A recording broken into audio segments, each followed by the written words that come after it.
everybody, welcome to day 24 of Rhys's stories, and today I'm reading a poem called Hippo, Hiccups.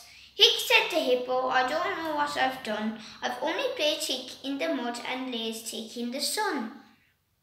Hic said to Hippo, however can I eat?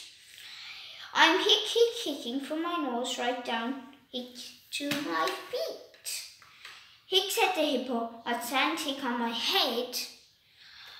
I'll make those hiccups better. Oh, Hic, they're worse instead. Hic said to Hippo, I'll try a tiny drink.